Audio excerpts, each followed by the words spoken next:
नमस्कार। मैं प्राध्यापक डॉक्टर मनोहर, शब्द सृष्टि प्रतिष्ठान का संस्थापक व अध्यक्ष तथा शब्द सृष्टि हिंदी मराठी द्विभाषिक पत्रिका का संपादक एवं मनोहर मीडिया का संचालक। आप सभी को ज्ञाति है कि शब्द सृष्टि द्वारा हम भारतीय साहित्य, कला व संस्कृति में आदान प्रदान संपन्न करते आ रहे हैं। अनुवाद ही ऐसा एकमात्र सशक्त साधन है जो मौलिक रचनाओं को पूरी दुनिया में प्रसारित करता है। इसलिए हमने अनुवाद को अधिक महत्वपूर्ण माना। आज अनुवाद का युग है। अनुवाद का महत्व पहले से कहीं ज्यादा है। भाषा के जन्म से ही अनुवाद की आवश्यकता संपूर्ण जगत में बनी हुई है। यह आधुनिक जगत में न केवल प्रासंगिक विधा है बल्कि अपरिहार्य भी। किसी भी देश और उसके समाज का विकास अनुवाद के बिना संभव नहीं है। आधुनिक युग संचार क्रांति और सूचना प्रौद्योगिकी का है। इस संदर्भ में अनुवाद की प्रासंगिकता और उपादेयता असंदिग्ध है। भूमंडलीकरण की अवधारणा और विश्वग्राम की संकल्पना का आधार ही संचार या अनुवाद को माना जा रहा है। आज जिस प्रकार ज्ञान विज्ञान का क्षितिज विस्तृत होता जा रहा है, वैसे ही देश विदेश के अनेक भाषा भाषी समुदायों का मिलाप भी संभव हो रहा है। ज्ञान विज्ञान के विश्वव्यापी प्रचार प्रसार से मानव चेतना नए आयामों को छू रही है।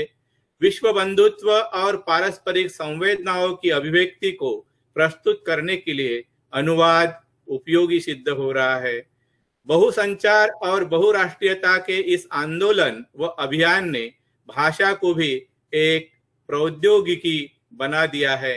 नतीजतन अनुवाद इस प्रौद्योगिकी की रीढ़ की हड्डी बन गया है। आज दुनिया एक गांव बन चुकी है। विश्वग्राम की परिकल्पना अब मीडिया आंदोलन और संचार क्रांति से साकार हो रही है।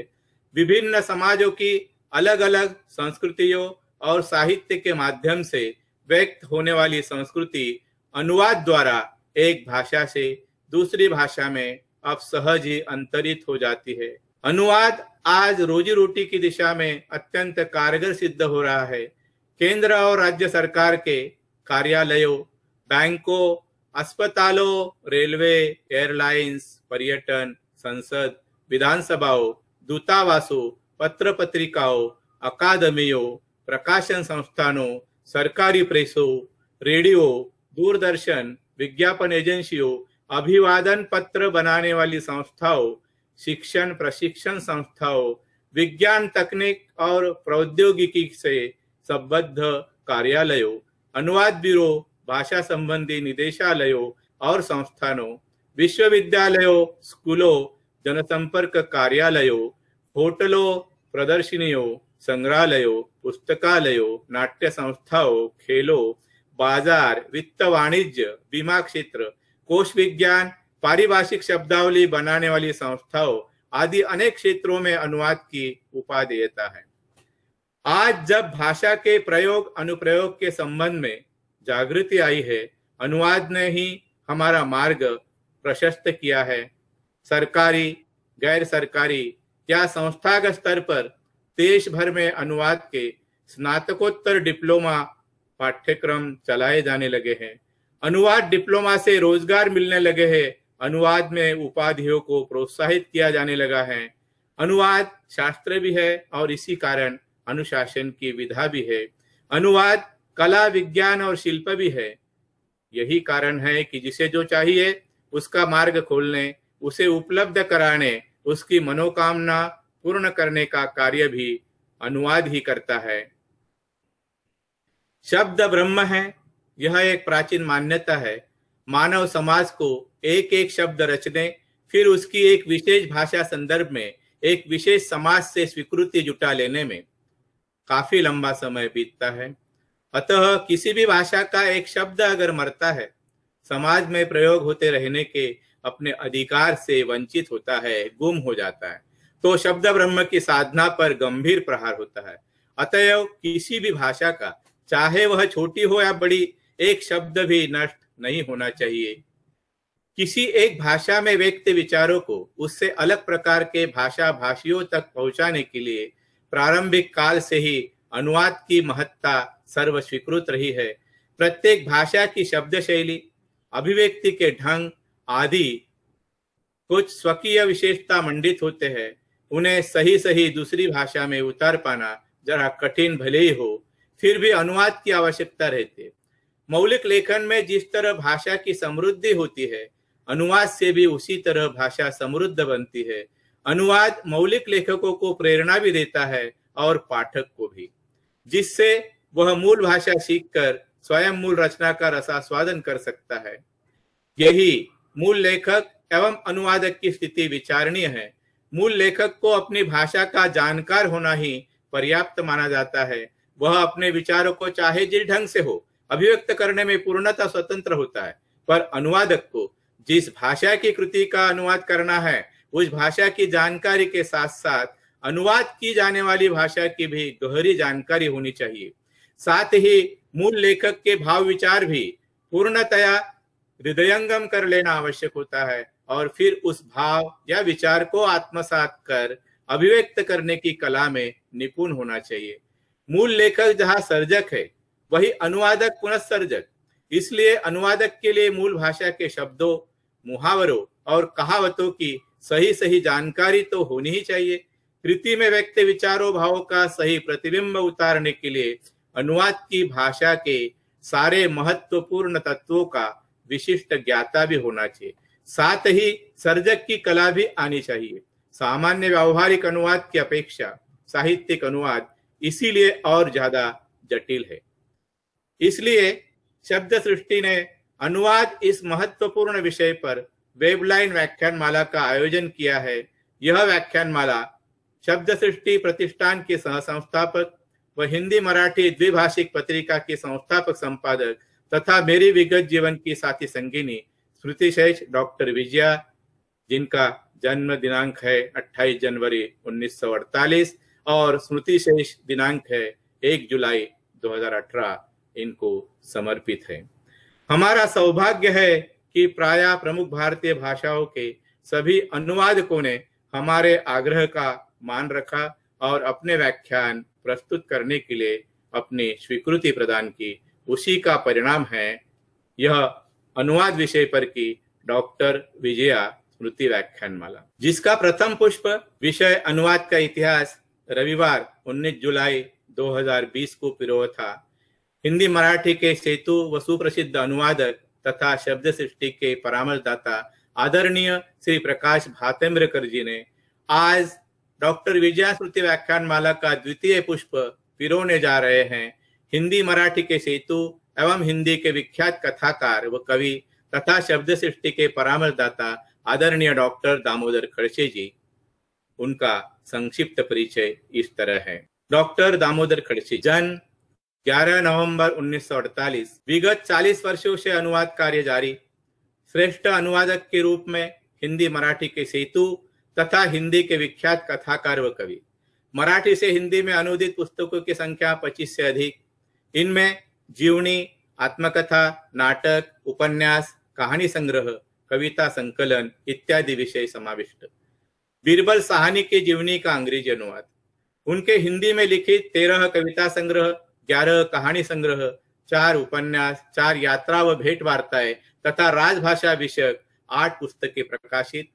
उनके द्वारा संपादित 6 पुस्तकें और 2 बहुचर्चित हिंदी पत्रिका के विशेषांक प्रकाशित।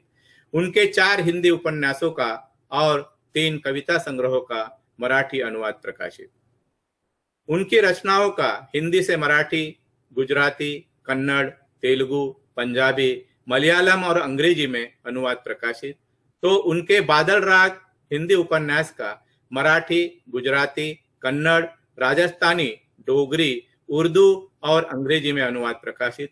उनकी शीघ्र ही 9 पुस्तकें प्रकाशित होने वाली है। उनमें उनके द्वारा लिखित 2 कविता संग्रह व 1 संस्मरण है तथा 5 अनुवादित पुस्तकें और उनके हिंदी उपन्यास खिड़कियां का मराठी अनुवाद सम्मिलित।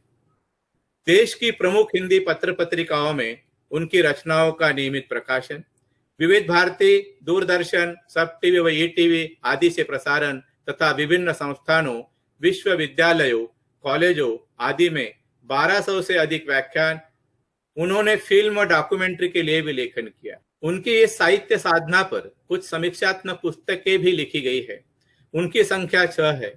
यहाँ मैं विशेष रूप से उल्लेख करना चाहूंगा कि यह वेबिनार अनुवाद व्याख्यानमाला जिनकी स्मृति में आयोजित की है, उन्होंने यानी स्मृति से डॉक्टर विजय जी ने डॉक्टर दामोदर खड़से जी की संपूर्ण कविताओं में से नदी विषयक कविताओं को चुनकर उस पर समीक्षात्मक पुस्तक लिखी। उसका नाम है नदी के साथ साथ।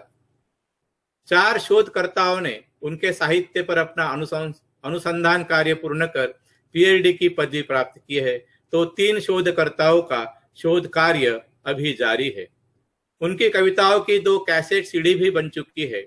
उनकी चुनिंदा रचनाओं का विद्यालयों, विश्वविद्यालयों के पाठ्यक्रमों में समावेश किया गया है।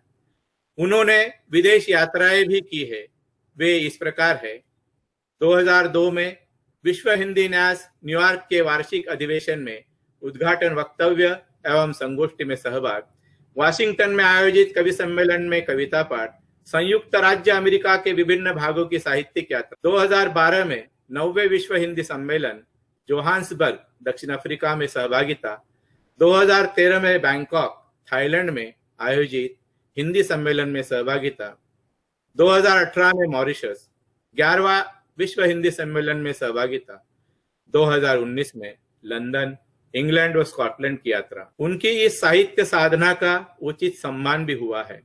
उसमें प्रमुख सम्मान इस तरह है: 2015 में केंद्रीय साहित्य अकादमी नई दिल्ली द्वारा मराठी उपन्यास 12 मास के हिंदी अनुवाद के लिए अनुवाद पुरस्कार, 2016 में महाराष्ट्र राज्य हिंदी साहित्य अकादमी मुंबई द्वारा महाराष्ट्र भारतीय अखिल भारतीय हिंदी सेवा सम्मान, इसी वर्ष महात्मा गांधी अंतर्राष्ट्रीय हिंदी विश्वविद्यालय वर्धा में राइटर इन रेसिडेंस के रूप में नियुक्ति, महामहिम राष्ट्रपति द्वारा 2 बार सम्मानित, 1992 में काला सूरज उपन्यास के लिए महामहिम राष्ट्रपति डॉक्टर शंकरदयाल शर्मा के कर कमलों द्वारा केंद्रीय हिंदी संस्थान का राष्ट्रीय साहित्य पुरस्कार तथा जून 2012 में महामहिम राष्ट्रपति श्रीमती प्रतिभा देवी सिंह पाटिल के कर कमलों द्वारा केंद्रीय हिंदी संस्थान का गंगा शरण सिंह पुरस्कार प्रदान किया गया।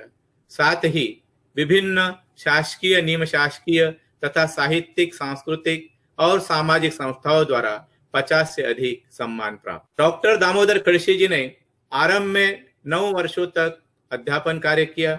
तदुपरांत 30 वर्षों तक बैंक ऑफ महाराष्ट्र में सहायक महाप्रबंधक राजभाषा के रूप में सेवा की, और जिसका जिक्र किए बिना खड़से जी का परिचय पूर्ण न हो पाएगा वह है, उन्होंने 2011 से 2015 तक महाराष्ट्र राज्य हिंदी साहित्य अकादमी के कार्यकारी अध्यक्ष के रूप में कार्य कर महाराष्ट्र में हिंदी का परचम लहराया है तथा उन्होंने शासकीय, निम शासकीय संस्थानों में सदस्य के रूप में कार्य किया और कार्यरत है। उनमें से कुछ प्रमुख संस्थान इस प्रकार है: केंद्रीय हिंदी समिति 2010 से 2017 तक, बोर्ड ऑफ स्टडीज एसएनडीटी विश्वविद्यालय मुंबई 2000 से 2015 तक, बोर्ड ऑफ स्टडीज पुणे विश्वविद्यालय पुणे 2005 से 2010 तक, बोर्ड ऑफ स्टडीज सोलापुर विश्वविद्यालय सोलापुर 2018 से, board of studies Yashwantrao Chavan मुक्त विश्वविद्यालय नासिक 2006 से, भारतीय रिजर्व बैंक के मुंबई शब्दावली समिति 2005 से नवंबर 2008 तक, भाषा पत्रिका केंद्रीय हिंदी निदेशालय नई दिल्ली के परामर्श मंडल में, राष्ट्रीय मानव अधिकार आयोग की प्रकाशन परामर्श समिति 2019 और वर्तमान में 2015 से अंतरिक्ष विभाग व परमाणु ऊर्जा विभाग की हिंदी सलाहकार समिति में सदस्य के रूप में कार्यरत है। अब मैं इस अनुवाद विषय पर की डॉक्टर विजया स्मृति व्याख्यानमाला का द्वितीय पुष्प पिरोने के लिए आदरणीय डॉक्टर दामोदर खड़से जी को सादर आमंत्रित करता हूं और उनसे अनुरोध करता हूं कि वे अनुवाद एक सांस्कृतिक पुल इस विषय पर अपने विचार रखें। आदरणीय डॉक्टर दामोदर खड़से जी।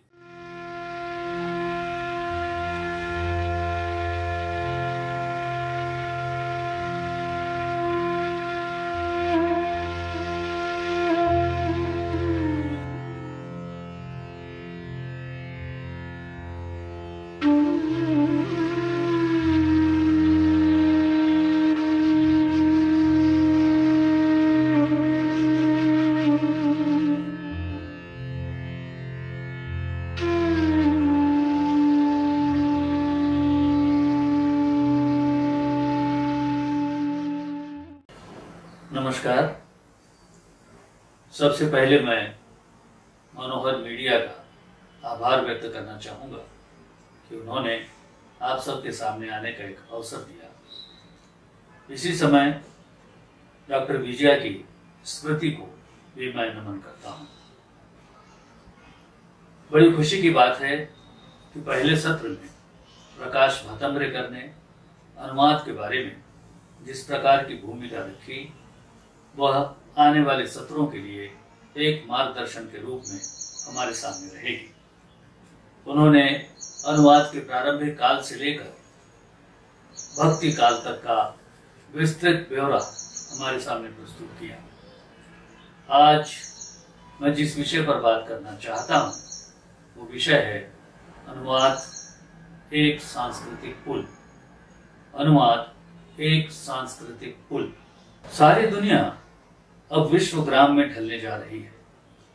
विज्ञान और वाणिज्य के इस युग में अनुवाद का महत्व पहले से कहीं अधिक प्रासंगिक हो गया है। 20वीं शताब्दी में हमारे देश में पश्चिम का ज्ञान विज्ञान अंग्रेजी के माध्यम से आया। अंग्रेजी साहित्य का अनुवाद हिंदी और भारतीय भाषाओं में हुआ और कालांतर में भारतीय भाषाओं और हिंदी साहित्य का अनुवाद अंग्रेजी और अन्य यूरोपीय भाषाओं में हुआ। यह प्रक्रिया भारतीय भाषाओं में परस्पर आदान प्रदान के रूप में गतिशील होती रही।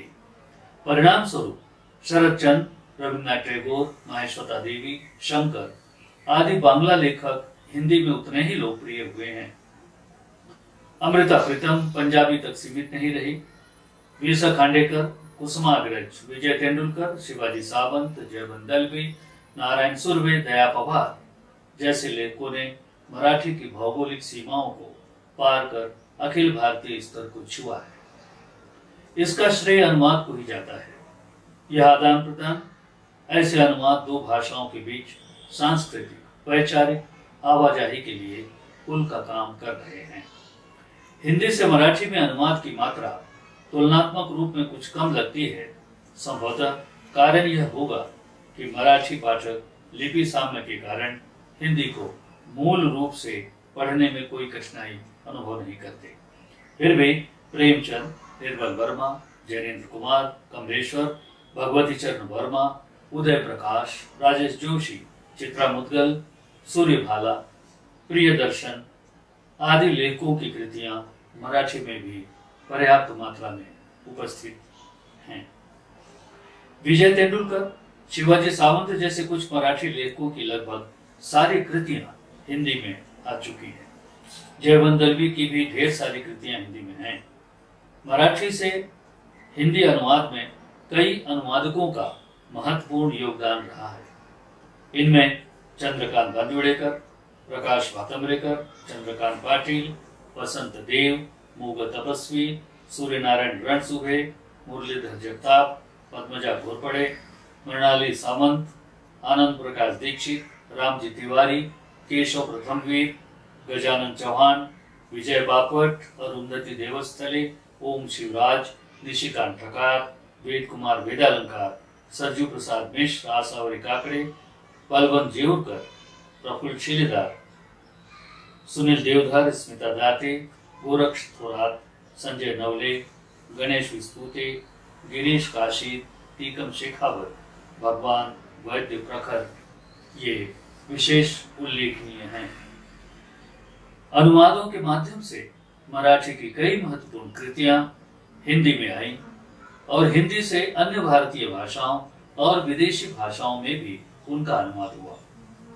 इन अनुवादों में प्रकाश भातम्ब्रेकर का नाम विशेष उल्लेखनीय है। दुर्दम्य का अनुवाद उनकी अनुवाद प्रक्रिया की एक महत्वपूर्ण उपलब्धि मानी जाती है। एक और विशेषता यह है कि उन्होंने लेखन की हर विधा का अनुवाद कर श्रेष्ठ कृतियों को हिंदी के पाठकों तक पहुंचाया। किसी भी अनुवादक द्वारा किए गए अनुदित पुस्तकों की यह अधिकतम संख्या लगभग 70 के करीब प्रकाश भातम्ब्रेकर की है। इन पुस्तकों में महत्वपूर्ण उपन्यास, कथा संग्रह, फिल्म संबंधी नाटक, जीवनी, आत्मकथा, कविता जैसी अनन्य विधाओं का समावेश है। एक पुस्तक तो फूलों और प्रकृति के विषय में है। मराठी से हिंदी में अनुवाद के क्षेत्र में वे एक आदर्श अनुवादक के रूप में माने जाते हैं। इसी प्रकार यदि हम हिंदी से मराठी अनुवाद की बात करते हैं तो हमारे सामने चंद्रकांत भुंजाड़ का योगदान अत्यंत उल्लेखनीय प्रतीत होता है। उन्होंने लगभग 55 ग्रंथों का हिंदी से मराठी में अनुवाद किया है।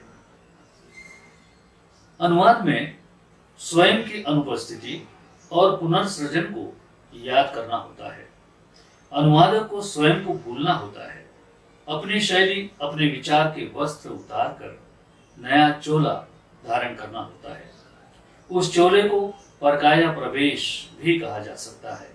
एक भाषा की काया को अक्षुण्ण रखते हुए उसकी दूसरी भाषा में पुनर्प्राण प्रतिष्ठा करना ही अनुवाद है। इसलिए यह केवल शब्द समूहों के नए वस्त्र बनाने जैसा नहीं, बल्कि आत्मा को दूसरी भाषा में प्रतिष्ठित करने जैसा है। संवेदनशीलता और संदेश, प्रगल्भता, संस्कृति और परिवेश को सुरक्षित रखकर दूसरी भाषा के पाठकों तक पहुंचाना होता है। सभी विधाओं में से मुझे कविता का अनुवाद सबसे अधिक चुनौतीपूर्ण लगता है। जैसा कि पहले उल्लेख किया जा चुका है कि अनुवाद प्रक्रिया के दौरान अनुवादक अपने आप को अनुपस्थित रखे, अर्थात अनुवादक यदि स्वयं साहित्यकार भी है तो यह ध्यान रखना होगा कि उसकी साहित्यिक आत्मा मूल लेखक की आत्मा पर हावी न होने पाए, क्योंकि पाठक अनुवादक की साहित्यिक प्रतिभा से परिचित होने के लिए अनुवाद नहीं पढ़ रहा है, बल्कि वह मूल लेखक की रचना, दर्शन और चिंतन का दर्शन करना चाहता है। श्रेष्ठ अनुवादक वही है जो मूल रचना की आत्मा को कोई खरोंच न लगने दे। काव्य में ऐसा होने का खतरा अधिक इसलिए होता है क्योंकि उसमें एक एक शब्द, परिच्छेद, अल्पविराम जैसे चिन्हों तक का अर्थ होता है। इसलिए स्वयं को अनुपस्थित रख पुनर्सृजन अधिक प्राणवान हो सकता है। यदि सूक्ष्मता से इसका ध्यान नहीं रखा जाए तो मूल लेखक का संदेश, अभिव्यक्ति, संवेदना संप्रेषित नहीं हो पाती। कभी कभी खंडित रूप में पाठक तक पहुंचती है, या तो गलत संकेत ही सामने उभरते हैं जो कवि और काव्य के प्रति अन्यायकारक हो सकते हैं। मैंने कुसुमाग्रज की कविता का हिंदी अनुवाद पढ़ा तो कुछ खटका। मैंने मूल कविता की खोज की, कविता मिली। कविता इस तरह है: तुम्ही जेव्हा माझ्याशी बोलता तेव्हा माझ्याशी बोलू नका। फिर से, तुम्ही जेव्हा माझ्या कवितेशी बोलता तेव्हा माझ्याशी बोलू नका।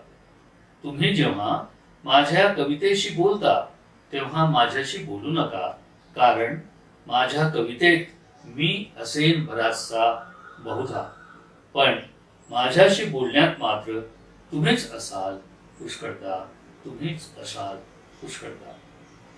इसका हिंदी अनुवाद जो मैंने पढ़ा वह भी मैं यहाँ देना चाहूंगा। हिंदी अनुवाद में कहा गया है, आप जब कवियों से बातचीत कर रहे होते हैं मुझसे उस वक्त न बोलिए, क्योंकि कविता में मैं होऊंगा बहुत कुछ बहुधा, लेकिन मुझसे बोलते वक्त केवल आप ही होंगे ज्यादातर। उपरोक्त अनुवाद में देख सकते हैं कि आशय कविता से संवाद का है, न कि कविता कवि से बातचीत का। और कवि जो संवाद कविता के माध्यम से करना चाहते हैं उसमें वे स्वयं होते ही हैं। इस परिप्रेक्ष्य में जब अनुवाद को पढ़ा जाता है तो न सिर्फ गलत आशय प्रतिध्वनित होता है, बल्कि समग्र रूप से कविता क्षतिग्रस्त हो जाती है। परिणाम स्वरूप जिस भाषा में पाठक रस ग्रहण कर रहा है उसे खड़खड़ाहट से जूझना पड़ता है। कवि के मूल संदेश से वह वंचित रह जाता है और अंततः उस भाषा के संबंध में तथा कवि के संबंध में मूल्यांकन करने में कई बाधाएं खड़ी हो जाती हैं। अतः अनुवादक पर केवल संप्रेषण की ही जिम्मेदारी नहीं होती, उस पर मूल भाषा की प्रतिष्ठा और मूल कृतिकार की गरिमा को अक्षुण्ण बनाए रखने का दायित्व भी होता है। यह भी माना जा सकता है कि हर अनुवादक के प्रस्तुतिकरण, शब्द संयोजन में भिन्नता हो सकती है, परंतु आशय की आत्मा के साथ समझौता काव्य हत्या से कम नहीं होता। उक्त कविता का अनुवाद इस तरह भी किया जा सकता था। आप जब मेरी कविता से बतियाएं तब मुझसे बात न करें, क्योंकि अपनी कविता में मैं होऊंगा बहुत कुछ। अक्सर, क्योंकि अपनी कविता में मैं होऊंगा बहुत सा अक्सर, परंतु मुझसे बोलते समय तो आप ही होंगे ज्यादातर, आप ही होंगे ज्यादातर। वैसे तो यह एक सपाट आशय वाली सरल कविता थी। यदि इसमें भाषा विशेष की खूबियों, अनुप्रास, पौराणिक संदर्भ, क्षेत्रीय संदर्भ और अभिव्यक्ति की गूढ़ता होती तो अनुवाद कितना चुनौती भरा हो सकता है, इसका अनुमान लगाया जा सकता है। किसी भी भाषा में लिखा गया साहित्य उस भाषा की सांस्कृतिक विरासत का प्रतीक होती है। उस साहित्य का सही चित्र उभरने में ही अनुवादक की सार्थकता होती है। यदि मूल भाषा या स्रोत भाषा और अनुवाद की जाने वाली भाषा का परिवेश, संस्कृति, मान्यताएं, आस्थाएं आदि मिलते जुलते हैं तो अनुवाद काफी सहज हो जाता है, परंतु यदि इनमें अंतर है तो कठिनाई बढ़ जाती है। विशेष रूप से जब क्षेत्रीय या आंचलिक परिवेश में लिखा गया साहित्य जब अनुवाद के लिए आता है, तब हिंदी की व्यापक और अनेक आंचलिक भाषा में से किस क्षेत्र की भाषा में उसे ढाला जाए, यह चुनौती खड़ी हो जाती है। मानक भाषा के अनुवाद में तुलनात्मक रूप से यह कठिनाई कुछ कम प्रतीत होती है। मैंने दया पवार की मराठी पुस्तक बलूत का जब अनुवाद किया तब यह बात प्रखरता से मैंने महसूस की। इसके शीर्षक में ही यह चुनौती सामने थी। बलूतेदार यानी बनिहारी पर जाने वाले विभिन्न निम्न जातियां। बलूत एक महार जाति की जिंदगी की भीतरी दास्तान है, जिसे आत्मकथात्मक उपन्यास भी कहा गया है। गांव के प्रवेश द्वार से बाहर इस जाति के हिस्से जो उपेक्षा, अपमान, दुत्कार, गरीबी, शोषण और भयावहता मिली, वह उस समाज विशेष की अपनी भाषा में दया पवार ने अभिव्यक्त कर उसकी तीव्रता और मूल उद्वेग को ज्यों का त्यों बयान किया है। इसके प्रति शब्दों की तलाश और परिवेश का तालमेल बैठाने की कसरत से मैं लंबे समय तक जूझता रहा। फिर भी कई स्थानों पर अपनी संतुष्टि के लिए मैं व्याकुल भी था।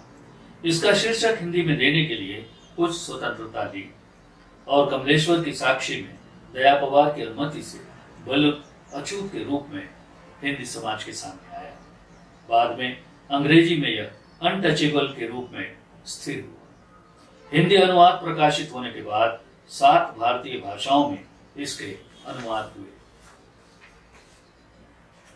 यह सही है कि मूल लेखक से चर्चा नहीं होती अनुवादक की, क्योंकि चर्चा मुद्दों की होती है, प्रश्नों और समाधानों की होती है, लेखकीय प्रतिभा और समसामयिक उतार चढ़ावों की चर्चा होती है, समाज के घटनाक्रमों का चित्रांकन और मानवीय संवेदनाओं की बात होती है, वैचारिक, सांस्कृतिक, सामाजिक, राजनीतिक ऊहापोहों की चर्चा होती है। ऐसी चर्चा में अनुवाद की बात अनुवादक की तरह अनुपस्थित रह जाए तब भी अनुवादक का योगदान दोयम दर्जे का कभी नहीं हो सकता। यह मानना चाहिए कि कोई पुस्तक यदि भरपूर चर्चा में है तो उसके अनुवादक का योगदान उतना ही भरपूर है। अनुवादक विशेष रूप से अपना कार्य करता रहता है। अनुवाद प्रक्रिया में एक अन्य चुनौती का क्षेत्र है शैली और हास्य व्यंग। मूल लेखक की शैली उसके बयान की विशिष्ट बुनावट होती है। उसके ताने बाने भी उतने ही महत्वपूर्ण होते हैं जितनी की रचना की उसके अपने धागे।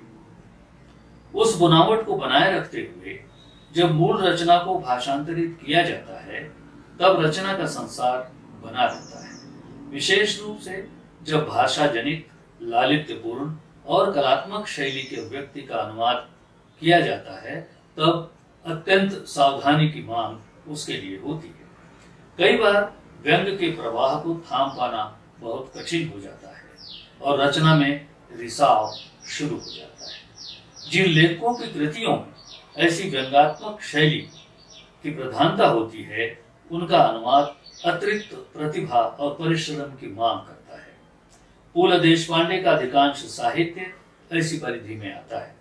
इसीलिए मराठी के अत्यंत लोकप्रिय, चर्चित और विशिष्ट लेखकों में सर्वथा ऊपर रहने वाले देशपांडे को हिंदी पाठकों तक पहुंचाने में इतनी आसानी नहीं हुई। हालांकि रेखा देशपांडे ने काफी प्रयास किए हैं, फिर भी पूल देशपांडे की साहित्य कृतियों की विपुलता की तुलना में उनका हिंदी अनुवाद अपेक्षाकृत कम हुआ है। इसका बहुत बड़ा कारण शब्दनिष्ठ, हास्य, व्यंग से परिपूर्ण उनकी रचनाएं हैं।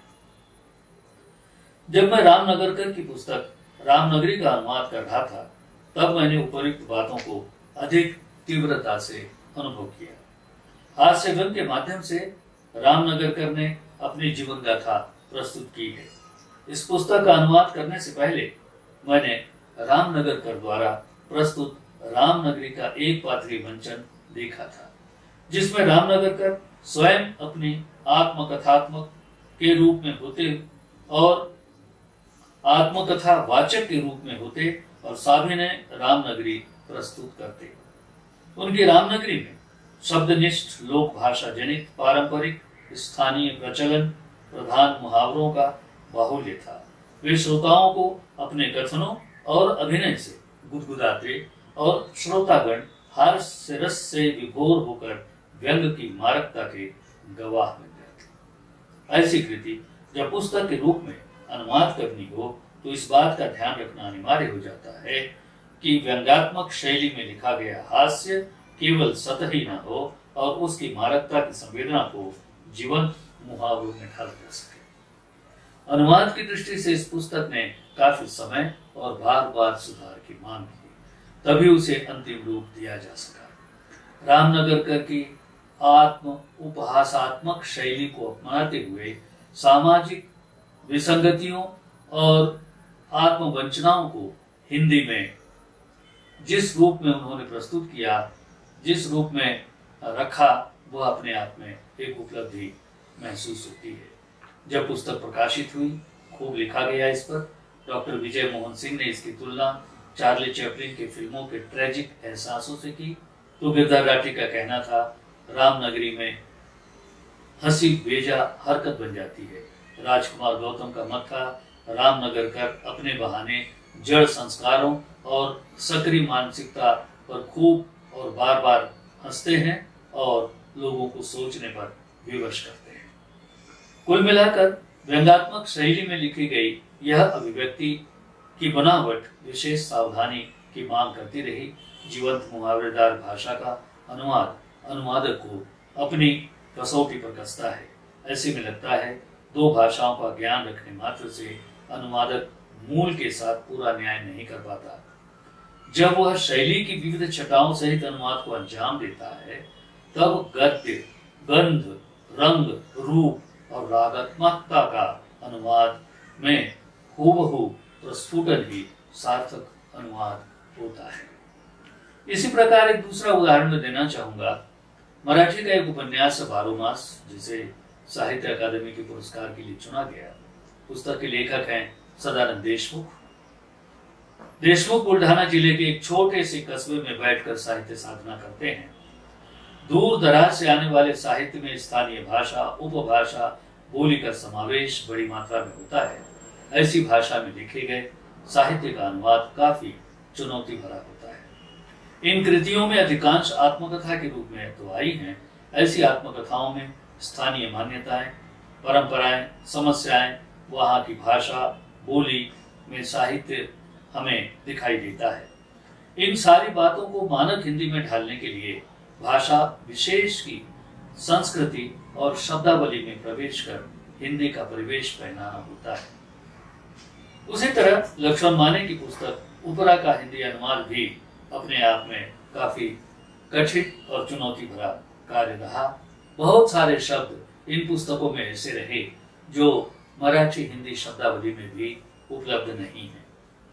इस तरह हम देखते हैं कि संदर्भों और सटीकता के मूल और लक्ष्य भाषा के संस्कारों और जिंदा मुहावरों से मुठभेड़ आवश्यक है। समय के साथ शब्दों की छटाएं नया आयाम हासिल कर सकती हैं। इसलिए वर्तमान संदर्भों, समसामयिक मान्यताओं और तौर तरीकों के संपर्क में रहना आवश्यक होता है। फ्रांस की एक अनुवादक हैं डोमिनिक विटालियोस। वे भारतीय साहित्य, विशेषतः मलयालम से सीधे फ्रेंच में अनुवाद करती हैं।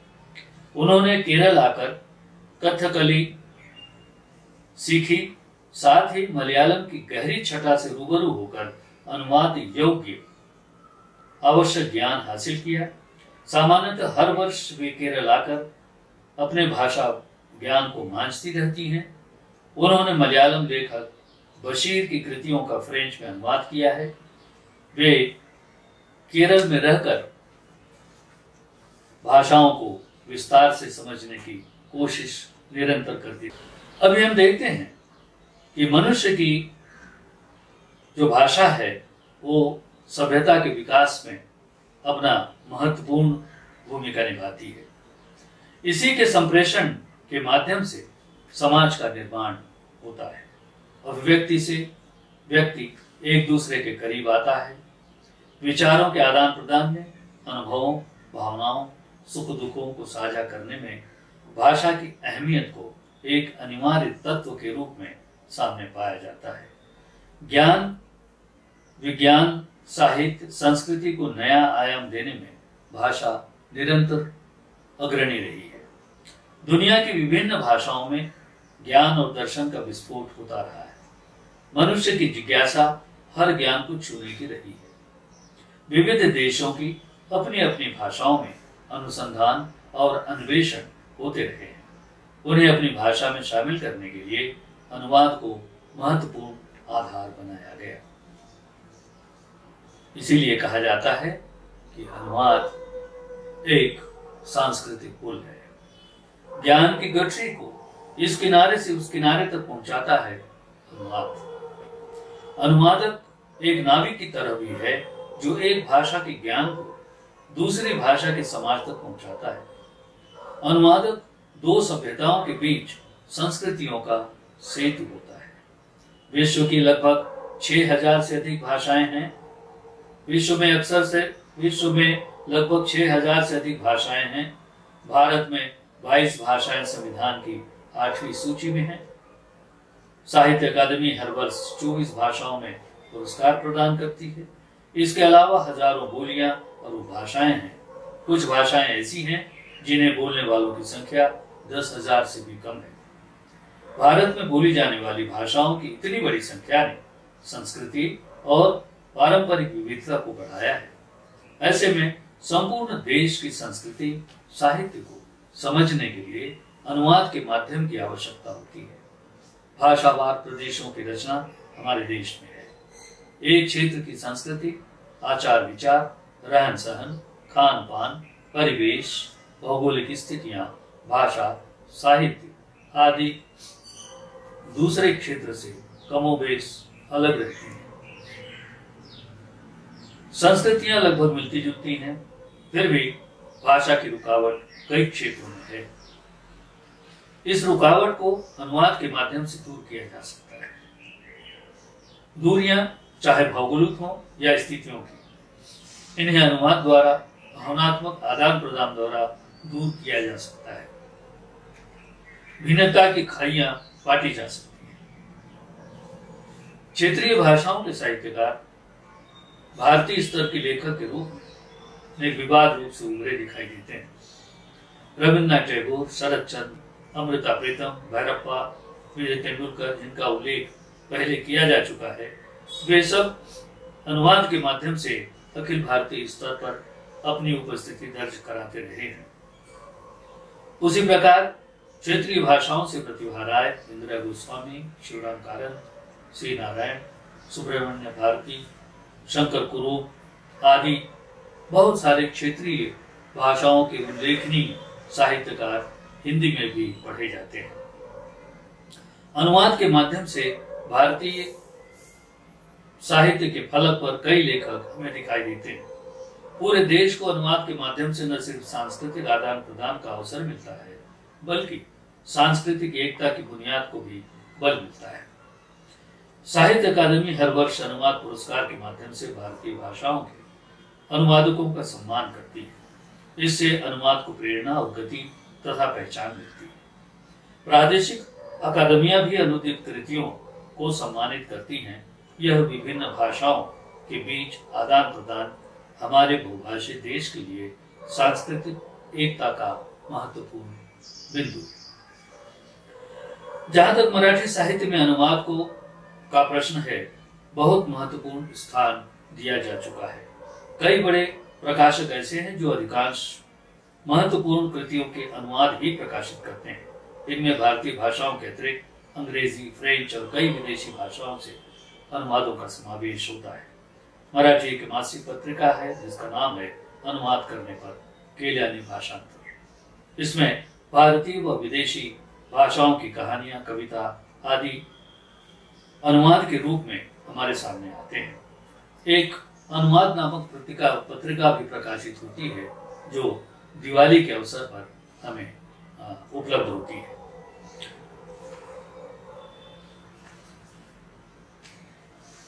इस तरह हम देखते हैं कि अनुवाद को लेकर बहुत सारे अनुवादक ऐसे हैं जिन्होंने अपना महत्वपूर्ण योगदान हमारे पूरे लेखन को, पूरे साहित्य को, पूरे समाज को, संस्कृति को हमें दिया है। मराठी में दलित साहित्य का विशेष महत्व है और इसको लेकर मराठी के बहुत से दलित साहित्यकारों ने अपनी आत्मकथाओं के माध्यम से दलितों की वेदना, विवंचना, शोषण और जीवन की तकलीफों का वर्णन किया है। ऐसी पुस्तकों का अनुवाद भी बहुत महत्वपूर्ण रहा है। डॉक्टर सूर्यनारायण रणसूभे हिंदी मराठी के महत्वपूर्ण लेखक हैं और अनुवादक भी। हिंदी से मराठी में यशपाल का झूठा सच, गोपीचंद नारंग का संरचनावाद, उत्तर संरचनावाद और प्राच्य काव्य शास्त्र जैसे ग्रंथों का उन्होंने अनुवाद किया है। वे परिवर्तनकारी चिंतन धारा के पैरोकार रहे हैं। उन्होंने शरण कुमार लिम्बाड़े की आत्मकथा अक्कर माशी सहित उनकी कई कृतियों के अनुवाद हिंदी में किए हैं।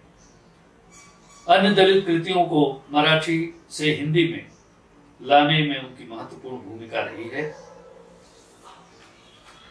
प्रफुल्ल श्रीधर एक ऐसे कवि और अनुवादक हैं जिन्होंने हिंदी मराठी परस्पर अनुवाद किया है। इनके अनुवाद में विनोद कुमार शुक्ल और ज्ञानेंद्र पत्री के रचनाओं का समावेश है। साथ ही सुनील केशव देवधर ने अपनी रचनाओं के साथ हिंदी मराठी में परस्पर अनुवाद बड़ी मात्रा में किए हैं। उन्होंने वसंत गोवारीकर और विष्णु गोडसे की पुस्तकों के अनुवाद किए हैं। शंकर पुंटावेकर को डॉक्टर ओम प्रकाश शर्मा ने मराठी में बहुत अच्छे ढंग से प्रस्तुत किया है। राजेश जोशी के दो पंक्तियों के बीच को बलवंत जेऊरकर ने मराठी में प्रस्तुत किया है। कविता के क्षेत्र में आ रही नई धारा को मराठी में वे ला सके। मिलिंद चंपानेरकर ने सईद मिर्जा की अंग्रेजी पुस्तक का मराठी अनुवाद प्रिय लोकशाहीवादी अम्मी शीर्षक से किया है।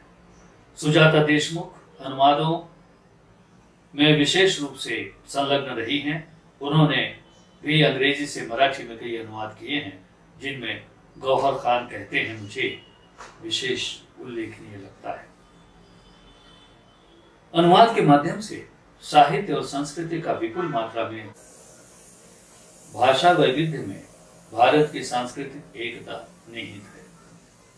किसी एक क्षेत्र विशेष की जीवन शैली, आचार विचार, रहन सहन, खान पान, रस्मों रिवाज को उस क्षेत्र की कविता, कहानी और तमाम विधाओं में प्रतिबिंबित होते देखा जा सकता है।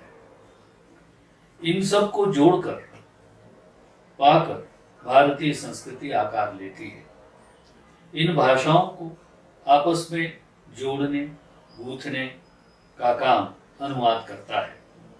दुनिया में हो रहे विज्ञान के अन्वेषणों अनुसंधानों को स्थानीय भाषा में उपलब्ध कराने का काम भी अनुवाद करता रहता है। सांस्कृतिक विविधताओं को एक दूसरे तक अनुवाद पहुंचाता है।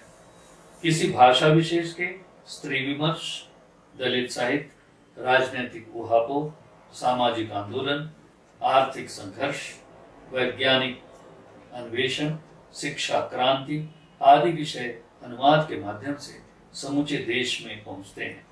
कुप्रथाओं, कुरीतियों और अंधविश्वासों को काटने के लिए एक क्षेत्र के साहित्यिक प्रयासों को अनुवाद के सहारे दूसरे भाषा भाषी क्षेत्रों तक सहजता से पहुंचाया जा सकता है।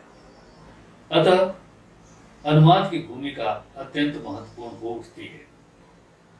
किसी क्षेत्र विशेष का चर्चित साहित्य जब भारतीय भाषाओं में अनुदित होकर आता है, तब उसका स्वरूप भारतीय साहित्य के रूप में मान्यता प्राप्त कर लेता है। ऐसी कृतियां पूरे देश को एकता के सूत्र में पिरोने में महत्वपूर्ण भूमिका अदा करती है। अभी हम देखते हैं कि बहुत से विख्यात साहित्यकारों ने भी अनुवाद में अपना योगदान दिया है। हिंदी की एक संवेदनशील कवियत्री हैं अंजू रंजन, जिन्होंने रॉबर्ट बर्न की कविताओं का प्रभावशाली अनुवाद किया है। इसके लिए उन्होंने स्कॉटिश सीखी और इसके बाद बर्न की कविता संग्रह का, बर्न की तमाम कविताओं का एक संग्रह के रूप में उन्होंने अनुवाद किया है। कई अंग्रेजी नाटकों के अनुवाद सेवक नैयर ने किए हैं। विख्यात साहित्यकार धर्मवीर भारती ने ऑस्कर वाइल्ड की कहानियों का अनुवाद किया है। हरिवंश राय बच्चन ने तो बहुत सारे अनुवाद अंग्रेजी से हिंदी में किए हैं, जिनमें मैकबेथ, अथोलो, हेमलेट, किंग लियर आदि महत्वपूर्ण हैं। अमृता प्रीतम जैसी प्रख्यात साहित्यकार ने भी अनुवाद में अपना योगदान दिया है। उन्होंने जैनेन्द्र कुमार के त्याग पत्र का पंजाबी में अनुवाद किया और एक अंग्रेजी से पुस्तक अग दी लकीर का अनुवाद भी उन्होंने पंजाबी में किया है। मोहन राकेश उस रात के बाद ग्राहम ग्रीन के उपन्यास का उन्होंने अनुवाद किया है। अशोक गुजराती ने ओ हेनरी की कहानियों का अनुवाद किया है। इस प्रकार कई भारतीय भाषाओं के महत्वपूर्ण लेखकों ने अंग्रेजी से और दूसरी भाषाओं से हिंदी में और क्षेत्रीय भाषाओं में अनुवाद किए हैं। तो अनुवाद के इस योगदान को लेकर हम देखते हैं कि अनुवाद की भूमिका बहुत महत्वपूर्ण हो उठती है। साथ ही यदि हम थोड़ा सा भारतीय भाषाओं की ओर देखें, इस आदान प्रदान को देखें, तो कन्नड़ में डॉक्टर ललितांबा, मलयालम में आरसू, डॉक्टर मालती, तंकमणि अम्मा, तेलुगु में सिराजू, शेषारत्नम, गुजराती में मीनाक्षी जोशी, अंजना संधीर, जयश्री जोशी, असमिया में अरुणा बरुआ, पंजाबी में फूलचंद मानव, सेवक नैयर, डोगरी में कृष्ण शर्मा जैसे कितने ही अनुवादक हैं जिन्होंने भारत की सांस्कृतिक एकता के लिए अनुवाद के माध्यम से महत्वपूर्ण योगदान दिया है।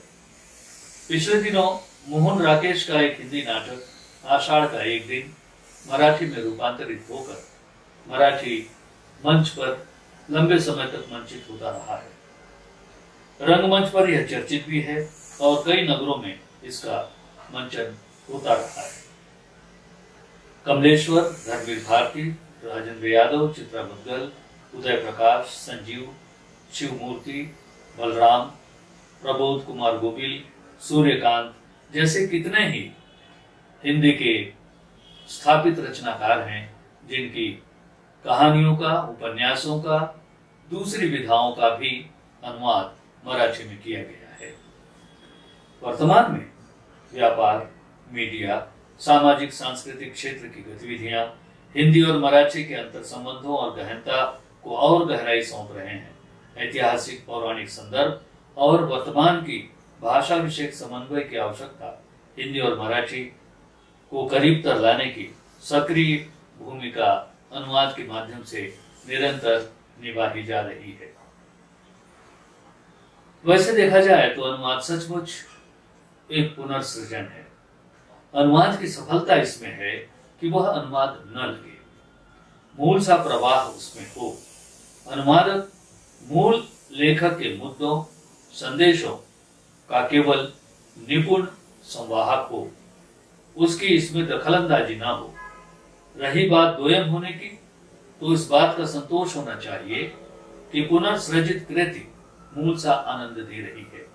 हाँ, अनुवादक की ओर से देखने की दृष्टि में परिवर्तन होना चाहिए, परंतु पुनर्सृजन की उसकी प्रतिभा को नजरअंदाज भी न किया जाए। यह अंत में कहना अनुवाद की इस प्रक्रिया के लिए आवश्यक प्रतीत होता है। बहुत बहुत धन्यवाद। नमस्कार। और अंत में मैं एक विशेष बात का उल्लेख अवश्य करना चाहूँगा। डॉक्टर विजया और डॉक्टर मनोहर ने शब्द सृष्टि की स्थापना की। इस पत्रिका में अनुवाद पर काफ़ी सामग्री आती रही है। अनुवाद को केंद्र में रखकर हिंदी मराठी आदान प्रदान विशेषांक भी संपादित किया गया है। डॉक्टर विजया और डॉक्टर मनोहर साहित्य और अनुवाद केंद्रित प्रयासों के लिए निरंतर समर्पित रहे हैं और दोनों ने अनुवाद में अपना महत्वपूर्ण योगदान दिया है। डॉक्टर विजया की स्मृति को अक्षुण्ण बनाए रखने के लिए मनोहर ने मनोहर मीडिया की ओर से यह डॉक्टर विजया स्मृति व्याख्यानमाला का आरंभ किया है, जो अनुवाद को समर्पित है। यह अपनी तरह का एक विशिष्ट आयोजन है। डॉक्टर विजया एक समर्पित साहित्यकार होने के साथ एक श्रेष्ठ अनुवादक भी रहीं। अनुवाद के क्षेत्र में उनका योगदान अविस्मरणीय है। हिंदी मराठी का परस्पर अनुवाद और अंग्रेजी से हिंदी मराठी में उनके अनुवाद उल्लेखनीय हैं। उनकी अपनी कई मौलिक कृतियां प्रकाशित हैं। अनुवाद के क्षेत्र में उनका योगदान बहुत उल्लेखनीय है। इनमें गद्य पद्य दोनों का समावेश है। कॉलोनी, मैं कृतार्थ हुई और मंगेश नारायण काळे की दीर्घ कविता, तृतीय पुरुष का आगमन आदि उनकी प्रमुख अनुदित कृतियां हैं। डॉक्टर विजया की स्मृति में आयोजित यह व्याख्यानमाला अनुवाद के क्षेत्र में अपनी विशिष्ट भूमिका निभाएगी। भारत जैसे बहुभाषी देश की राष्ट्रीय और सांस्कृतिक एकता के लिए अनुवाद एक सशक्त माध्यम है। विश्वास है कि अनुवाद का यह सांस्कृतिक पुल निरंतर वैचारिक आवाजाही के लिए उपस्थित रहेगा। बहुत बहुत धन्यवाद। आप सबको नमस्कार।